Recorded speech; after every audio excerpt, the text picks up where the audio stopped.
slab, a sheet of plywood. I mean, it's nuts. We just built a garden shed for Kristen to just, put garden tools and get stuff out of the garage so we can have a little more space in the garage. And this garden shed is not big because I didn't want to deal with city permits. And in order to not deal with permits, a garden shed has to be no bigger than 120 square feet. All right. So we kept it under that so we wouldn't have to deal with permits. This thing is not very big. And the wood, just the wood for this thing, I think was close to $2,000, where, let's say, a year and a half ago, it would have been probably $700. What a weird world we live in right now. Think about what's hard to buy right now, either because you just can't find it or because the prices are so stupid or a combination thereof, right? Cars. Right? The prices aren't stupid, but inventory is way down with vehicles. Guns. There's no inventory. Most gun shops aren't raising the prices a lot, but a little bit. Ammunition. I actually saw a piece this morning about how there's TikToks out there of people showing their ammunition buying experience and having to wait in long lines for the one pallet of ammunition that came in that week. And so, I mean, those things go together when there's Producer Shannon. Yes? There's a great run on TikTok of this, tell me you're really wealthy without telling me you're really wealthy. And then someone drops a couple of boxes of ammo on a table and that's it. You know what? It's funny. A year ago, my kid, who used to do more TikTok than he does now, made a little TikTok video showing a pile of a stack of toilet paper rolls in our house saying, we're rich. Oh my gosh. And now lumber. And I don't really understand why lumber prices are so insane. I realize we've had some trade frictions with Canada. I do think the lumber tariff has come down a little bit, but hasn't been erased by Joe Biden. But I mean, you are talking about sheets of plywood that used to be $25 are now $80. You're talking about like 1x2 or 1x4, small pieces of lumber that used to be less than $1 that are now $3. I mean, everything is like triple in the price of wood. And think about what that means for home building, by the way, right? I read a number somewhere, I don't have it in front of me, that this adds like $8,000 or $9,000 to the actual cost of building an average home. And of course, when you add $8,000 or $9,000 to the build, there's going to be probably a little profit margin added to that by the builder.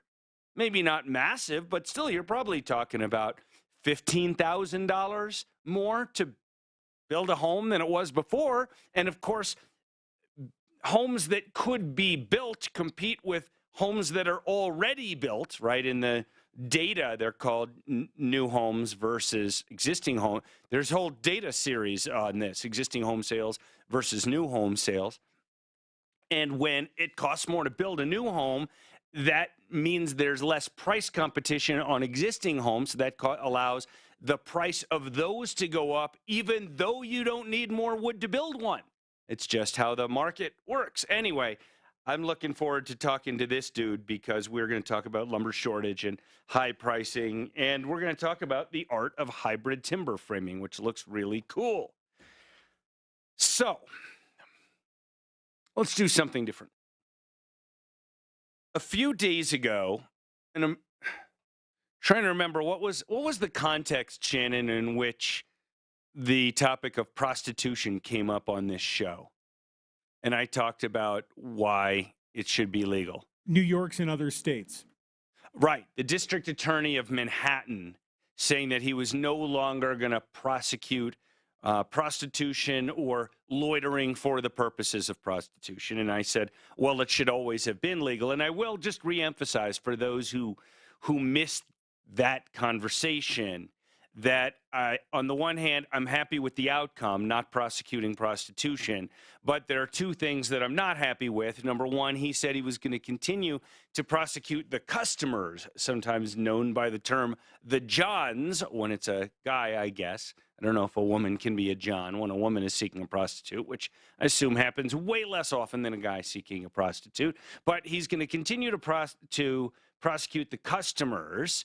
That seems kind of dumb. But the other major point is that this is not the proper way for it to happen. Yes, prostitution should be legal, but we cannot have a society in which prosecutors who come and go based on elections can just decide what's the law and what's not. It is not the DA's job in Manhattan to simply say, I've decided that prostitution is no longer a crime, and I'm not going to prosecute any of it. It'd be one thing to say, well, there's certain kinds of prostitution crimes that just in the basis of prosecutorial discretion and to preserve resources and use them for more serious crimes, we're going to, around the edges, not prosecute this one or that one. But just to say, we are going to now overrule the legislature and decide effectively that this is not a crime anymore, that's not okay. The legislatures need to do it. Anyway, I got an email from a listener named Judy who had some thoughts about my thoughts about prostitution. And after reading a couple of her emails, I just said to her, look, I'll talk about this on the air. Why don't you listen on Tuesday morning and I'll respond even more on the air. But I thought I would share with you what Judy said to me because I suspect that among a particular segment of the population, that Judy's views will be held by plenty of others. Maybe not the majority who listen to this show, but quite a few. Not an irrelevant minority. Not that any minority is actually irrelevant. Remember Kevin Williamson's book, The Smallest Minority. So here's what Judy had to say. Hi, Ross. I'm puzzled as to how considering harmful facts relating to a lifestyle are irrelevant when considering if that lifestyle or profession should be legalized or not. That's exactly what is considered, Ross. We have laws for the very purpose of protecting people. She says, I know you're a libertarian, and the fewer laws and less government control, the better. And I generally agree with that. But there's a lot of brokenness, pain, emotional and physical, violence, dysfunction, addiction, evil, disease, unwanted pregnancies, and abortion when it comes to prostitution and sex workers and trafficking. Now, let me just say for the record that I did not say trafficking should be illegal. Okay, trafficking suggests involuntary. Right. I did not suggest that trafficking should be legal. I suggested that prostitution should be legal. Trafficking suggests an involuntary act where one person has some kind of control by force or other manipulation over somebody and is causing that other somebody to do something that I'll say she because it's usually a she, not always, but that she doesn't want to do. Trafficking is not okay, all right, because trafficking is the use of force of one kind or another to cause a person to do something that she does not want to do and that does not belong in this conversation. Okay? I'm talking about voluntary activities. Although there are always exceptions, Judy says, most women get into prostitution for the money to survive. Now, Judy, I am not an expert on prostitution. I do stipulate that most women would get into it for the money. That doesn't necessarily mean, as you then follow on, to survive. It might just mean that they choose that job over a different job, that they like that way of making money, that they can make more money, that they can make more money working fewer hours than in other jobs. You don't necessarily have to have a manager hovering over you all the time. I know that actually sounds a little bit sarcastic, but it's not. It could be, in fact, it certainly is, that for some prostitutes, not all, for some, they choose it because they think it's their best choice, and not because all their other choices are terrible, but because they just think this one makes sense for them. Now, of course, there will be plenty of other prostitutes who don't have very good choices and do this, as you put it, to survive. So are you saying they should not be allowed to survive? Can you imagine, Judy says, how it is for a woman or man to sell their body to a stranger? Well, can I imagine? Maybe. Is it a very well-informed imagination? Probably not. Right? I've never partaken of the services of a prostitute. So can I imagine? Yeah, I guess, but it might not be a very good guess. Judy says it's like selling your soul. I doubt that. I've sold my soul. I have the contract on the wall in my office at home by which I sold my soul to a friend of mine. He gave it back as a wedding present, but I sold my soul. I have the contract. I did a thumbprint in blood as a signature, just put a little pin in my finger and then put my thumbprint there so nobody could ever say that wasn't me. It has my fingerprint on it. And I sold my soul for a book, actually 2 books that go together, that I still have. Some tribal art books that are really, really nice that I valued more than my soul at the time. So I assure you it is not like selling your soul, because I've done one of those things. Now, Judy says, our sexuality is sacred. When it is abused, there are deep wounds to a person's psyche. I assure you that's why many prostitutes deaden themselves with alcohol and drugs, to numb deep emotional pain and scars that develop by giving them something very precious to people who don't care for them, don't love them, and only use them and abuse them. All right, so you get the sense of what Judy is saying. She said it in a lot of other ways, and more emails after that, including sending me a list of sexually transmitted diseases that people can get from participating in this particular thing. She said, I'll give you one more sentence. She says, prostitution is not an act of love. It is not safe for anyone. It does not lead to freedom. Okay, so actually, let me take on this one sentence, and then I'll take on the bigger topic. Prostitution is not an act of love. Didn't say that it was. Doesn't matter. It is not safe for anyone. Well, it doesn't have to be particularly unsafe for anyone, right? I mean, if you know who your client is, maybe you've got some security standing outside the door, so whoever's in there with you knows that they better not try any shenanigans. There's no reason that it needs to be unsafe. And it does not lead to freedom. How do you know? How do you know? I mean, maybe there's a woman who's got very good skills in the bedroom and not very good skills at other things, and she can make $80,000 a year, by the way, probably tax-free, even though that's not legal. Nevertheless, let's live in reality here, and have a certain kind of financial freedom that she otherwise wouldn't have from whatever other job she would get, where instead of making $80,000 a year working 4 hours a day, she makes $40,000 a year working 8 hours a day.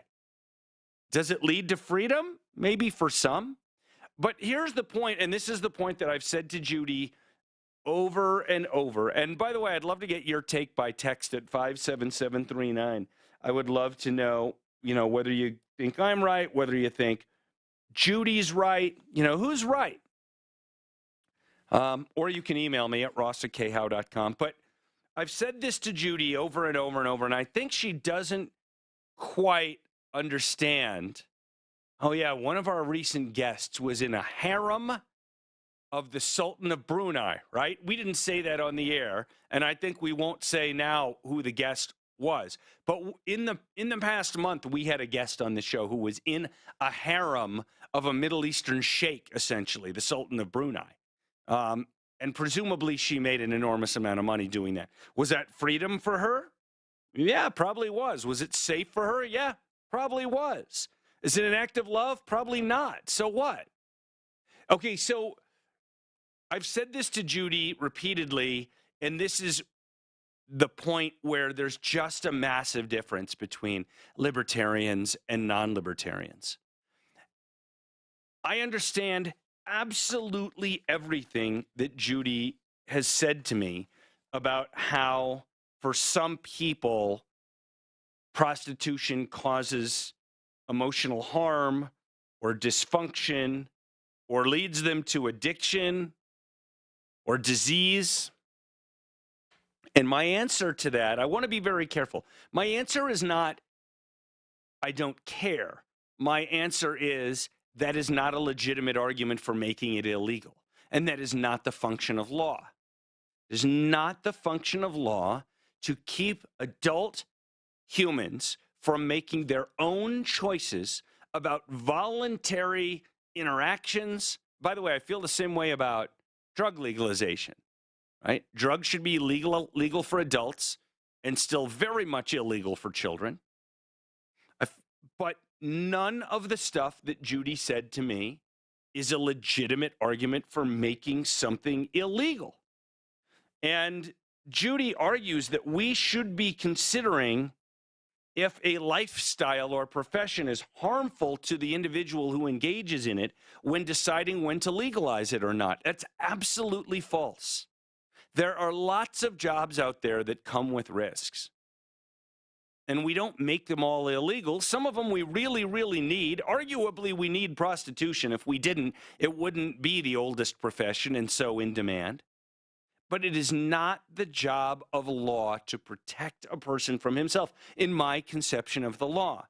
So when it comes strictly to the question of should it be legal or not, and you raise these arguments to me about, well, it's not good for the person who does it, that's when I truly say, I don't care. W Denver 630 KHOW, an iHeartRadio station. Available everywhere on our free iHeartRadio app. #1 for music, radio, and podcasts, all in one. Now, Impact Traffic. This report is sponsored by Indeed.com. From the Bedford Sports Traffic Center, good Tuesday morning. Overnight construction work wrapped up, getting busier along the interstates. We've got a couple of problems. Down south, the crash, northbound I-25, approaching C-470.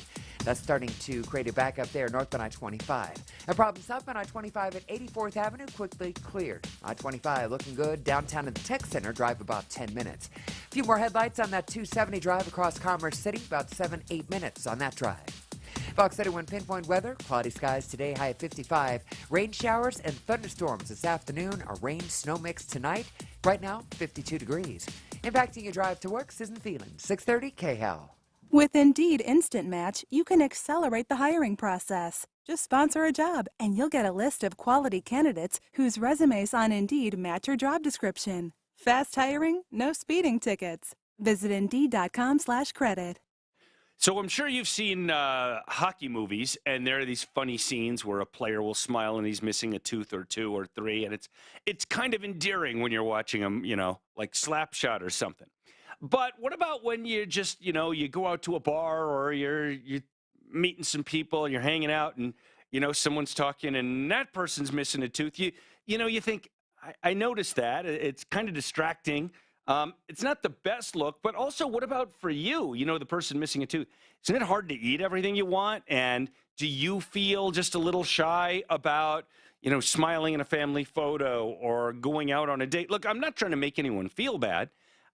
I'm just saying